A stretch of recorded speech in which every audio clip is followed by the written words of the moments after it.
কি পাতা দিছো মা? বাসক পাতা, আদা। তুলসী পাতাও নিছো? একটু একটু রোদ উঠছে দেখো। ওই তো সূর্যি মামা দেখা যাচ্ছে। কি ঠান্ডা ছিল এতক্ষণ।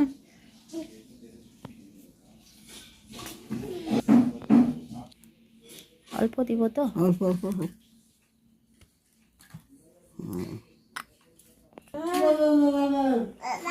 রাগ উঠছে কেন?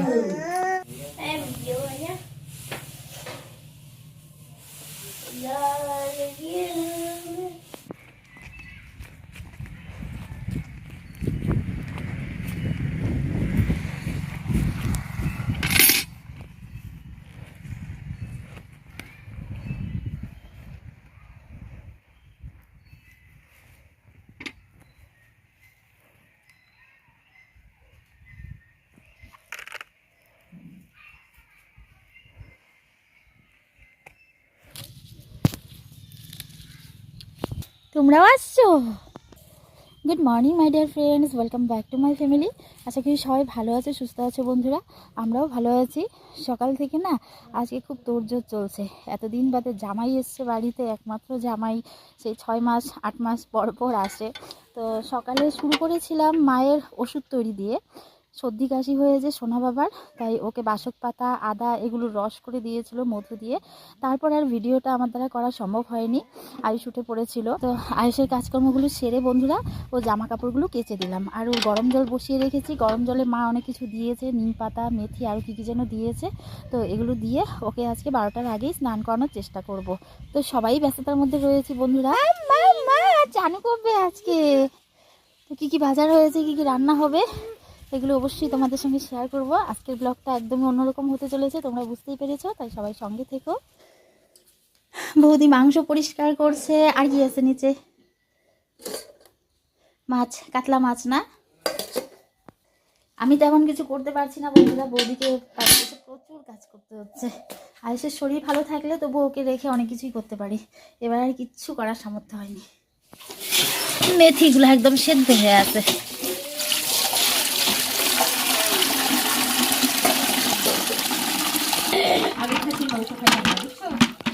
আচ্ছা ঠিক আছে, ওর বাবারে বলবো কি খাসির তেল হাটের থেকে নিয়ে তোমার ওইখানে যাইতে গা। স্নান করে না কবে থেকে? শস্যগুলো আবার যাবে না তো? আমার ভিডিও ভাইরাল হবে। জামাই শ্বশুর বাড়ি এসে কাম করে। কি কাম করতেছে বৌদি? রসুনের খোসা ছাড়াচ্ছে। সেই পিকনিক পিকনিক হচ্ছে। 31শে জানুয়ারির পিকনিক। 31শে জানুয়ারি না, 31শে ডিসেম্বর না। সিঙ্গারার বাসে একটু সস না থাকলে দেখতে ভালো লাগে না। আরে খাও।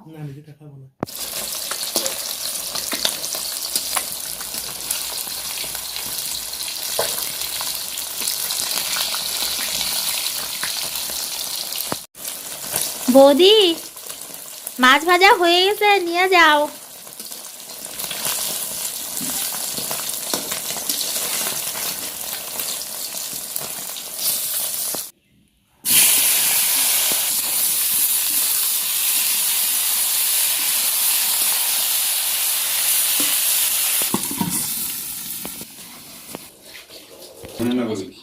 লবণ দেওয়া? হ্যাঁ, লবণ দেওয়া বলতে দিছি, পরে দিতে হবে আর কি।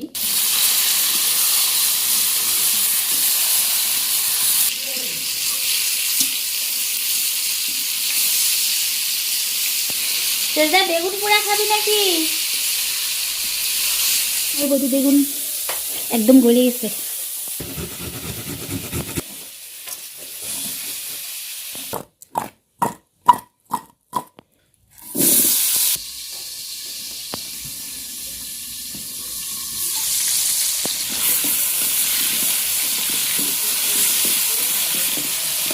আয়ুষকে স্নান করিয়ে ঘুম পাড়িয়ে দিলে না বন্ধুরা, আমি একদম নিশ্চিন্ত হয়ে যাই। তার মধ্যে ওর পাপা রয়েছে, পাপার কাছেই রয়েছে, ঘুমোচ্ছে। আমি একটু বৌদিকে হেল্প করার জন্য ঢুকে পড়লাম পুরনো রান্নাঘরে। কারণ ওই রান্নাঘরে যদি সব কিছু রান্না একা হাতে করে অনেকটাই দেরি হবে, অনেকটা সময় লাগবে, অনেকটা পরিশ্রম হবে। তো আমি ভাবলাম আমি তো সেরকম কোনো কাজকর্ম করি না, তো একটুখানি হেল্প করি। তো বৌদিকে মাছ আর বেগুনটা ভেজে দিলাম, সেরকম আইটেম হবে না, তোমরা জানো আয়েশের পাপা বেশি পছন্দ করে না, ওই মাছ আর মাংসটাই বিশেষ করে হবে, আর বাকি কুচকাচ টুকটাক কিছু হবে ওগুলো বৌদি ওই ঘরেই করে নিচ্ছে। তো মাছের ঝোল হবে শিম আলু বেগুন দিয়ে, আর মাটনটা হবে, মাটনটা আমাকে একদম ম্যারিনেশন করে দিয়েছে, আমি জাস্ট এখানে কষিয়ে বসিয়ে রান্নাটা করে নিচ্ছি। আমার বেশ মজা লাগছে মাটির উনুনে রান্না করতে। কত কাঠ রয়েছে আমাদের, দেখো লাকড়ি যেটা বলে আমাদের এদিকে, খড়িও বলে অনেকে। তো এগুলো তো সব শুকনো, কিছু কিছু শাল কাঠেরও রয়েছে। উনুনে দেওয়ার সঙ্গে সঙ্গে এত সুন্দর জ্বলে যায় না, রান্নাটাও ফটাফট হয়ে যায়, আমার খুব ভালো লাগে রান্না করতে। দেখো বন্ধুরা, মাংসর আলুটাও আমার ভাজা হয়ে গেছে, মাছ ভাজাটা তো কি ধমাধম হয়ে গেছে, কড়াইটাও বড়, দুইবারই হয়ে গেছে। তারপর বেগুন ভাজাটাও খুব তাড়াতাড়ি হয়ে গেছে, যেটা গ্যাসে করলে হয়তো দুইবারে করতে হতো এতগুলো বেগুন ভাজা। আর মাংসটা তো দেখেছো বৌদি এই যে ম্যারিনেশন করে রেখেছে।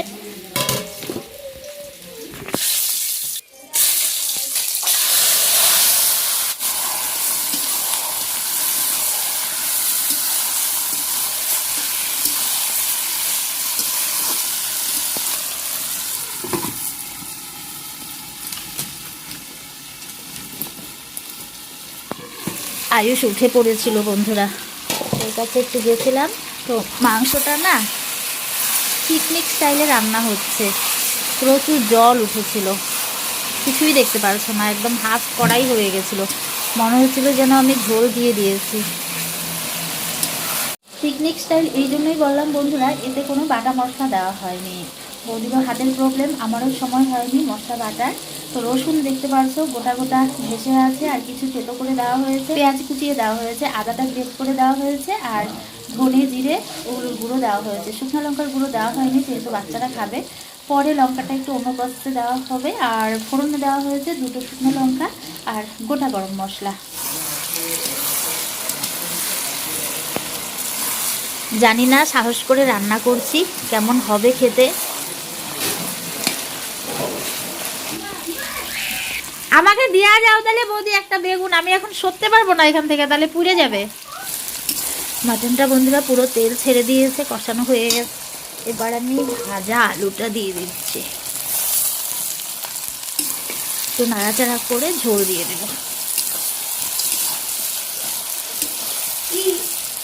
করছিস?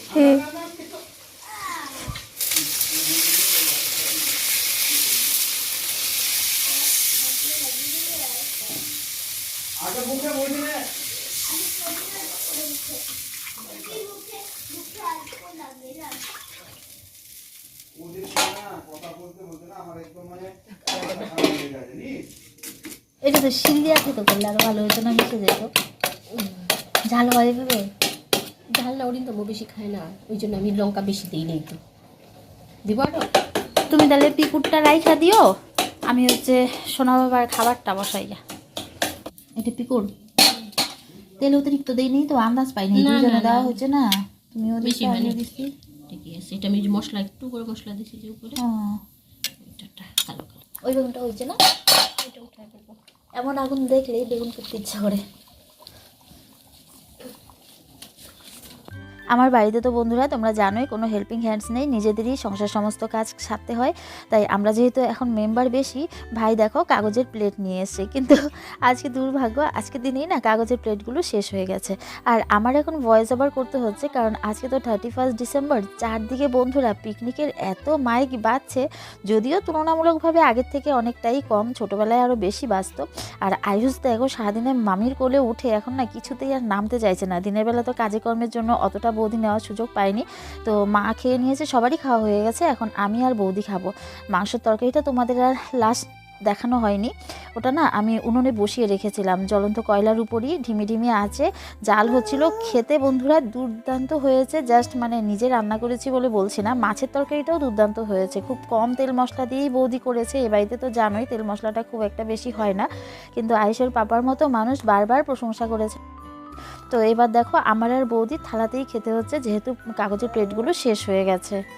এই বাড়িতে বন্ধুরা আগাগোড়াই আমরা ননদ বৌদি একসঙ্গে খেয়ে থাকি। বৌদিকে আমি আগে বললেও কোনোদিনও খায় না, আমার জন্যই বসে থাকে। দুপুরবেলায়ও তাই করে, রাতের বেলায়ও একসঙ্গেই খাওয়া হয়।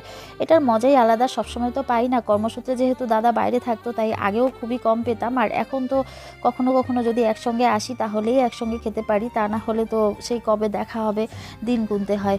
তো রাতের বেলায় দুজনে মিলে গল্প করতে করতে একসঙ্গে খাওয়া দাওয়া হচ্ছে বেশ আনন্দেই। আয়ুষ ওর পাপার কাছে রয়েছে এখন। তোমরা হয়তো ওর আওয়াজ শুনতে পেয়েছো, কারণ আমি যখন ভয়েস ওভার করছি তখন ও আমার পাশেই খেলছে।